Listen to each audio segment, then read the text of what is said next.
बिस्मिल्लाहिर्रहमानिर्रहीम, अस्सलाम वालेकुम नाज़रीन। Program personality of the week में मैं शमा रफ़ीक आपके सामने एक बार फिर हाज़िर हूँ।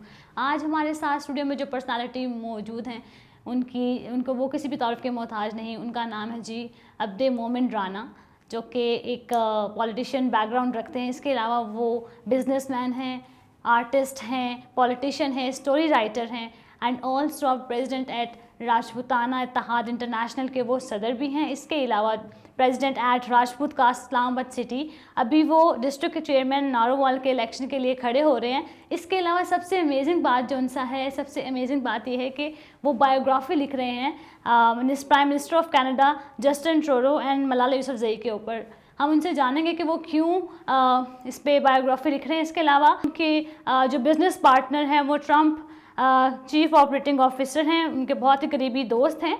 इसके अलावा जो भी बहुत इंपॉर्टेंट और बेसिक काम कर रहे हैं, वो बेसिक काम क्या है, उन्होंने एक ऐसी वेबसाइट बनाई है जो कि लोगों से इजीली कम्युनिकेट करके वो नीडी एंड पुअर पीपल की हेल्प करेंगे। उन लोगों को जो उनसे कम्युनिकेट कर सकेंगे, लोग इजीली उनसे बात कर सकेंगे, अपने प्रॉब्लम जो उनसा है, अपने मसले, जैसे कि कचहरियों में उनके मसाइल को नहीं सुना जाता, जैसे कि थानों में उनकी कोई आवाज़ नहीं सुनी जाती, तो डेफिनेटली राना साहब ने इस वेबसाइट को क्रिएट किया है उन लोगों से कम्युनिकेट करने के लिए, उन लोगों से बात करने के लिए, उन लोगों की मदद करने के लिए उन्होंने इस वेलफेयर को भी स्टार्ट किया है। आज हम उनसे जानेंगे, उनसे बात करेंगे कि उनकी ज़िंदगी में इतनी कम एज में इतनी कामयाबी के सफ़र को तय किया कैसे। तो सर, सबसे पहले तो आपको वेलकम कहते हैं अपने प्रोग्राम में।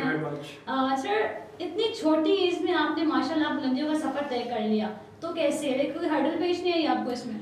नहीं, मुझे कोई हर्डल पेश नहीं है क्योंकि मेरा फैमिली बैकग्राउंड जो है वो सारा पॉलिटिकल है। तो मेरा एक सियासी घर खाने से जो है वो ताल्लुक़ है। तो फैमिली में देख के मुझे शौक़ पैदा हुआ कि क्यों ना मैं ख़ुद सियासतदान बनूं। तो फिर इसलिए मैंने स्टेप लिया, और आपको पता है मेहनत और तजर्बा जो है इंसान को बहुत आगे ले जाता है, तो इसलिए फिर मैंने इसमें स्टेप रखा, और अभी मैं as a district chairman Narowal जो है वो खड़ा हो रहा हूँ। ज़बरदस्त, माशाल्लाह। तो होता है कि बचपन में एक एज होती है कि इंसान कहता है म्यूजिशियन बन जाऊंगा, आर्टिस्ट बन जाऊंगा। वो बचपन से वो क्रेज था कि बिल्कुल स्पोर्ट्समैन का है, बिल्कुल कोई क्रेज ऐसा आगे टीन एज में आके चेंज हुआ हो? नहीं, टीन एज में नहीं आके चेंज हुआ। मैं पहले एज अ मतलब अंडर 19 भी मैंने जो है वो क्रिकेट खेला, तो बस मैं अल्हम्दुलिल्लाह शुरू से ही जो है वो ऑलराउंडर रहा हूँ, मल्टी टैलेंटेड, मतलब जिस काम में भी हाथ डाला तो उसको पूरा तोड़ने का है। बिल्कुल ज़बरदस्त, दैट्स ग्रेट। आप माशाल्लाह से इतनी कम एज में बिजनेस आइकॉन कहलाए जाते हैं, तो न्यूज़ को बताएंगे कि आप कामयाब बनने का रास्ता क्या है आपके लिए? कामयाब बनने का रास्ता ये है कि वालिदैन की दुआएं लें, ठीक है जी, और दूसरा ये है कि जो भी काम करें उसमें मेहनत करें और उसमें इन्वॉल्व हों, ठीक है। और जब आप मेहनत करेंगे, एक मेहनत और एक तजर्बा, ये आपको बहुत आगे ले जाता है। मेरे ख्याल में अगर बिल गेट्स जो है वो अपने कॉलेज से ना निकला होता तो आज वो बिल गेट्स ना होता। ट्रू, दैट्स फैक्ट, एग्जैक्टली ऐसा ही है। तो होता है ना कि बैकग्राउंड में आपने कहा कि पॉलिटिशियंस हैं, आपकी फैमिली बहुत बड़े बड़े नाम है जिनका आपसे ताल्लुक वास्ता है, एक नामवर जी, ऐसा ही बेशक ऐसा ही सब जानते हैं उन्हें। तो आपको उनको देख के क्रेज हुआ या फिर आपके दिल में अवाम के लिए खिदमत का जज्बा था कि मैंने अपनी अवाम के लिए, अपने पाकिस्तान के लिए कुछ करना है? क्या कहेंगे इस बारे में? मेरे लिए शुरू से ये था कि पाकिस्तान का मैं नाम रोशन करूं, यार है कि मैं पाकिस्तान का नाम रोशन करूं। एक वो तो family background is something else, वो ठीक है, लेकिन मैं शुरू से ये चाहता था कि मतलब मैं पाकिस्तान के लिए कुछ करूं, आवाम की खिदमत करूं। और इस सिलसिले में मैं आपको पता ही होगा कि मैं अल्हम्दुलिल्लाह राजपूतों का अपनी जो मेरी बरादरी है, कास्ट है, उसका मैं प्रेसिडेंट भी हूं, और मेरी अपनी वेलफेयर ट्रस्ट है राजपूताना इत्तेहाद इंटरनेशनल के नाम से। It's basically it's a kind of welfare trust, तो इसका मैं प्रेसिडेंट भी हूँ अल्हम्दुलिल्लाह। तो काम कर रहे हैं जी। आपने कहा कि आपकी वेलफेयर ट्रस्ट है, ठीक है, इसमें आप किस किस्म के लोगों को खिदमत फराहम कर रहे हैं? इसमें क्या आप बताएंगे इसके बारे में? बेसिकली है क्या चीज़ें? बेसिकली ये राजपूताना इत्तेहाद इंटरनेशनल जो है ये वेलफेयर ट्रस्ट है, और इसमें बेसिकली जो गरीब लोग हैं उनकी हम हेल्प करते हैं, उनको शेल्टर्स प्रोवाइड करते हैं, और ये इंटरनेशनल लेवल पे है। और उसमें हम जो है हमारा जो मिशन है वो खुदा की रज़ा और इंसानियत की हमदर्दी और उसकी हेल्प करते हैं, हम उसकी मदद करते हैं जी। इसके साथ आप राजपूत कास्ट इस्लामाबाद के सदर भी हैं, तो इसके बारे में बताइएगा कि ये क्या है? राजपूत कास्ट का मैं प्रेसिडेंट हूँ। पूरी जो मेरी बरादरी है, बड़े बड़े हम जरगे करते हैं, उसका ये है कि मैं अपनी बरादरी का सरबराह हूँ, उसका मैं प्रेसिडेंट हूँ। तो बेसिकली इसका काम ये है कि राजपूत बरादरी को एक प्लेटफॉर्म पे इकट्ठा करना। सही। जी जी ठीक हो गया। इसमें मतलब उनके राइट्स, उनके प्रॉब्लम, उनकी डिस्क्रिमिनेशन को खत्म करके that you have to come on one platform. Exactly yes. ठीक हो गया, दैट्स गुड। और इसके अलावा आपने बहुत बड़ी अचीवमेंट की है इतनी सी एज में कि आप बायोग्राफी लिख रहे हैं prime minister of Canada Justin Trudeau की और मलाला यूसुफजई के बारे में। बेसिकली बुक्स को या उनकी बायोग्राफी को लिखने का पर्पस क्या है, जो कि अभी रिसेंटली हमसे पढ़ेंगे भी इंशाल्लाह, लेकिन इसका पर्पस क्या है, राइटिंग ऑफ पर्पस क्या, और आप इसके थ्रू अपनी पब्लिक को क्या मैसेज कन्वे करना चाहते हैं? बेसिकली इसका पर्पस ये है कि मैं ये इसलिए बुक लिख रहा हूँ क्योंकि मैं प्राइम मिनिस्टर जस्टिन ट्रूडो को एज ए पर्सनैलिटी बहुत लाइक करता हूँ। दूसरा ये कि वो आजिज बंदा है। वो प्राइम मिनिस्टर जस्टिन ट्रूडो है, मतलब वो प्राइम मिनिस्टर होके उसमें इतनी आजी है कि वो गरीबों के साथ बैठ के खाना खाता है, ठीक है, गरीबों की हेल्प करता है, ठीक है, अपने जो उसके नौकर उनके दस्तरखान पे बैठ के उनके साथ, और पैदल वो चलता है, मतलब उसमें आजी है। उसकी आजी को देख के मैं उस पे बुक लिख रहा हूँ। सही जी। Like this is a very good thing कि ये एक मॉडेस्टी को रोल मॉडल कन्वे करना चाह रहे हैं कि we should have also modest. Exactly ऐसा है कि हमें अपने लाइफ के हर स्टैंड्स पे जो है मॉडेस्टी शो करनी, बिकॉज दैट आपको मॉडेस्टी आगे बढ़ाती है, ठीक है, आजी आपको आगे लेकर जाती है। That's a very good message. और मलाला यूसुफजई के बारे में भी आप लिख रहे हैं, तो उसका पर्पस क्या है? मलाला यूसुफजई के बारे में सब जानते हैं कि मलाला यूसुफजई ने औरतों के लिए राइट्स के लिए उसने कदम उठाया। तो वो मैं इसलिए लिख रहा हूँ कि मैं उससे बड़ा इंस्पायर हुआ कि यार औरतों के भी हकूक़ हैं, लेकिन आप ये वज़ीरिस्तान, साउथ वज़ीरिस्तान, इन इलाकों में चले जाएं तो वहाँ जो है ये पढ़ाई को अच्छा नहीं समझा जाता लेडीज़ के लिए, औरतों के लिए। तो इस वजह से मैं इस पे लिख रहा हूँ कि उसने ये काफ़ी अच्छा स्टेप उठाया। जी ठीक, ज़बरदस्त। वेरी गुड थिंग कि इतनी इस एज में इतनी पॉजिटिव सोच रखी हुई है राना साहब ने। और सब अभी आपके सामने मुल्क के जो करंट सिचुएशन चल रही है, कोरोना के केसेस बढ़ रहे हैं, तो आप क्या समझते हैं कि क्या इस पर काबू पा लिया जाएगा, जो भी पेस उसको फॉलो किया जा रहा है, या फिर क्योंकि हम लोग अंडर डेवलप्ड कंट्री हैं, ठीक है, हमारे पास रिसोर्सेज नहीं है, we are just struggling, we are just fighting. अगर हम बैठ जाएंगे तो हमारे बिल्कुल निज़ाम इकॉनमी डिस्ट्रैक्ट हो जाएगी। तो what is the actual purpose regarding this, कि आप क्या समझते हैं कि क्या चीज़ें फॉलो करके आज क्या बेहतर इक़दाम करके हम आगे बढ़ सकते हैं? बेहतर इक़दाम ये करेंगे कि आप मास्क पहने, ठीक है, आप मास्क पहने, ग्लव्स पहने, और सैनिटाइज़र का आप जो है वो इंतखाब करें। और दूसरा ये है कि हाथ मिलाने से गुरेज करें, अगर ठीक है अगर आपने हाथ मिलाना है, क्योंकि हमारी एक्चुअली तरबियत ऐसी हुई है कि ऑटोमेटिकली हाथ आगे जाता है, हम सलाम कहते हैं, तो क्योंकि मुस्लिम है, वी मुस्लिम, तो इसलिए जो है अगर आपने ठीक है हाथ मिलाना है तो सैनिटाइज़र का इस्तेमाल करें और हैंड वॉश करके किसी को हाथ मिलाएं, तो ये ठीक है। और दूसरा जी और दूसरा ये है कि कोरोना से ऐसे हम बचे जा सकते हैं कि ये जो पब्लिक गैदरिंग है उससे थोड़ा सा अवॉइड करें कि ज़्यादा बंदों में ना बैठें, ठीक है, और सैनिटाइज़र का यूज़ करें, हैंड वॉश करें, तो बस ये सारी चीज़ें, और इंशाल्लाह इस पे जल्द काबू पा लिया जाएगा। होप्स होगी जिस पे काबू पा लेते हैं, लेकिन आपने देखा है कि काफ़ी लोग हैं जो आपने देखा होगा पाया कि ना तो उन्होंने ग्लव्स पहने होते हैं, ना उन्होंने मास्क पहना होता है, even they don't care about all this thing.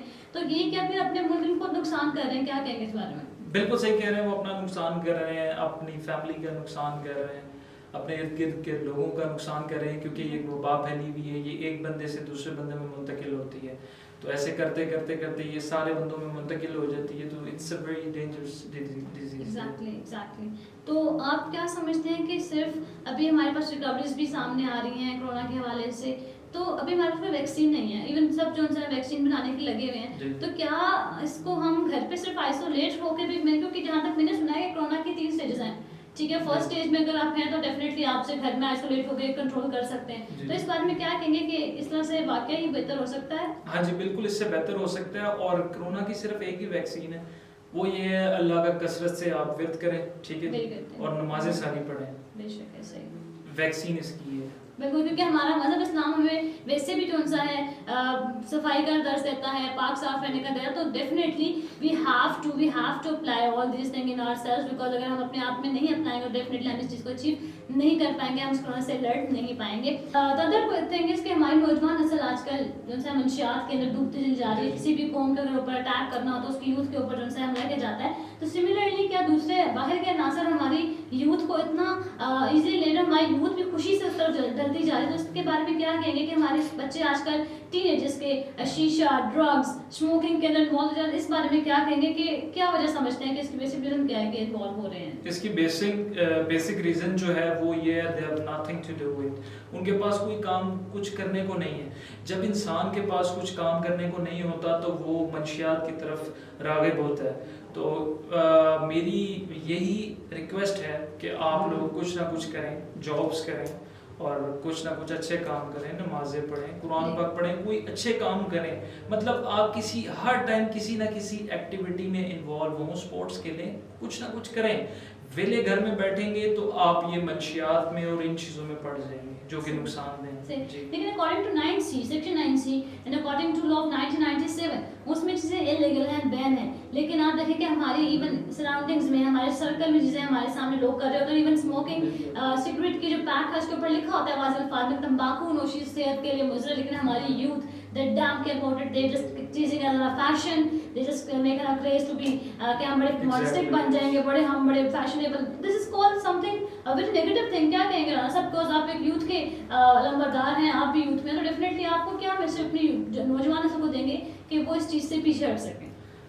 मैं ये मैसेज दूंगा कि मैंने जैसे कि पहले आपको बताया है कि नौजवान नस्ल को कुछ ना कुछ करना चाहिए। वो स्पोर्ट्स खेलें, वो कुरान पाक पढ़ें, वो नमाजें पढ़ें, वो कोई भी अच्छा काम करें, कुछ भी करें, ठीक है, फुटबॉल खेलें, लेकिन वेले ना बैठें। अगर आप फ्री होंगे तो आपका जो जहन है वो दूसरी चीज़ों की तरफ वो होगा कनेक्ट, और फिर आप गलत चीज़ें करेंगे, ठीक है। तो मेरी यही रिक्वेस्ट है कि सबसे पहले जो ये मंशियात जो प्रोवाइड कर रहे हैं, जो प्रोडक्टर्स हैं, सबसे पहले आप उनको पकड़ें। सर हमारे इदारे क्यों सोए हुए हैं? जी।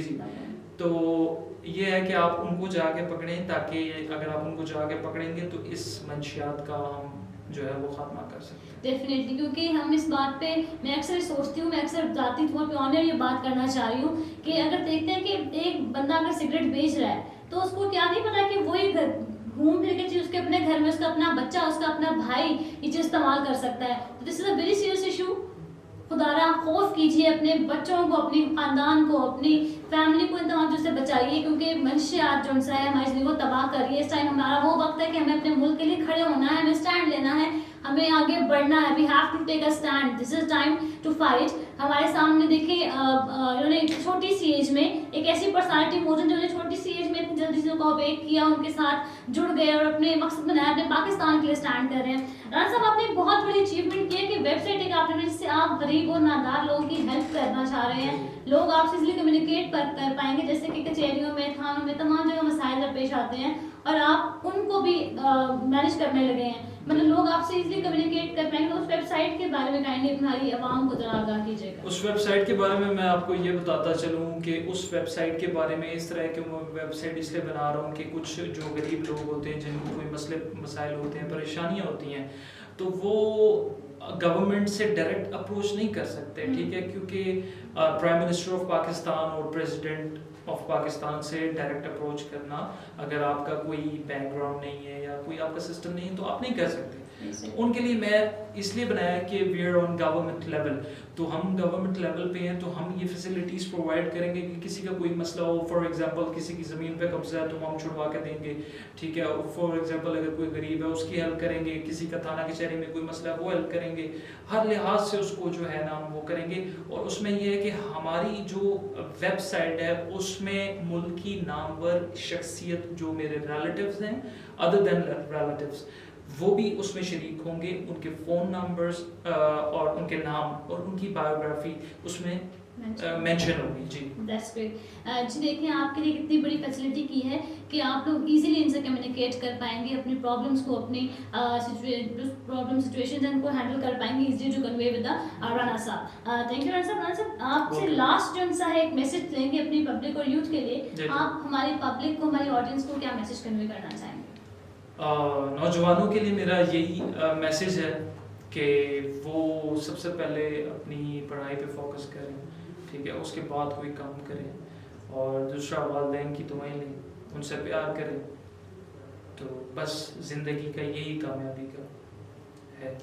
थैंक यू राना साहब, आपने अपने इतनी टफ शेड्यूल में से हमारे लिए वक्त निकाला और It's हमारे okay. पास तशरीफ लाए। जी नाज़रीन, आपने देखा कि हमारे साथ मौजूद थे राना साहब, जिन्होंने हमें बहुत सारी बातों से आगाही दी, अपनी लाइफ स्ट्रक्चर के बारे में, अपनी even they have politician background, इस बात की परवाह किए बगैर वो अपने मकसद को लेकर आगे बढ़ रहे हैं, हमारी यूथ के लिए स्टैंड ले रहे हैं, हमारी पब्लिक, हमारी गरीब आवाम के लिए स्टैंड ले रहे हैं। तो हम डेफिनेटली उनको अप्रिशिएट करते हैं। थैंक यू सो मच कि वो इस तरह की एक्टिविटीज़ करके हमारी यूथ को एक ट्रैक पर लाने की कोशिश कर रहे हैं। तो नाज़रीन, मुझे दीजिएगा अगले सेगमेंट तक के लिए अल्लाह हाफ़िज़।